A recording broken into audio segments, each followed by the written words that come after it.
కొబ్బరన్నం ఎలా చేయాలో చూద్దామా? ఒక కొబ్బరికాయ తీసుకొని చిన్న చిన్న ముక్కలుగా కోసుకొని, నేను చూపిస్తున్న విధంగా చిన్న మిక్సీ జార్‌లో తీసుకొని, మూత పెట్టుకొని తిప్పుకోండి. పొడి పొడి అవుతుంది. ఇప్పుడు వాటర్ పోసుకోండి. తగినంత, ఎక్కువ కాదండి, తక్కువ పోసుకోండి. ఇప్పుడు కొబ్బరి పాలు వస్తాయండి. అవి జ్యూసర్ స్ట్రైనర్‌తో నేను చూపిస్తున్న విధంగా కొబ్బరి పాలు తీసుకోండి.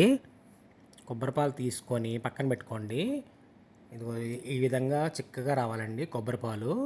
ఇప్పుడు రైస్ తీసుకుందామండి. 4 గిద్దలు తీసుకున్నానండి. ఒక గిద్దకి గిద్దన్నరండి కొబ్బరి పాలు ఆ రైస్లో నానబెట్టుకోండి. కొబ్బరి పాలు కొంచెం తక్కువైతే వాటర్ వేసుకొని పర్వాలేదు. ఇప్పుడు కుక్కర్ తీసుకొని అందులో ఆయిల్ వేసుకొని పచ్చిమిరపకాయలు వేసుకొని నేను చూపిస్తున్న విధంగా వేపుకొని అందులో దాల్చిన చెక్క, లవంగం, అలాగే బిర్యానీ ఆకు కూడా వేసుకొని 2 చీలిన ఉల్లిపాయలు కూడా వేసుకొని టేస్ట్ తగినంత సాల్ట్ వేసుకొని మొత్తం అంతా కలిసేలాగా గోల్డెన్ బ్రౌన్ వచ్చే వరకు వేపుకోండి. ఇప్పుడు మనం కొబ్బరి పాలతో నానబెట్టుకున్నాం కదండి బియ్యం, అది కూడా ప్రెషర్ కుక్కర్లో వేసుకొని విజిల్ పెట్టుకొని 3 నుంచి 4 విజిల్స్ రానివ్వండి. అంతేనండి, ఎంతో ఈజీగా అయిపోతుంది. చాలా టేస్టీగా ఉంటుంది. చికెన్ కర్రీలో తింటే చాలా చాలా బాగుంటుంది. చూడండి ఎంత పర్ఫెక్ట్గా వచ్చిందో. నా స్టైల్లో ఒకసారి ట్రై చేయండి. అద్భుత అంటారు. చికెన్ కర్రీలో తింటే చాలా చాలా బాగుంటుందండి ఇది. వేడి వేడిగా ఇప్పుడు టేస్ట్ చేసి చూద్దాం.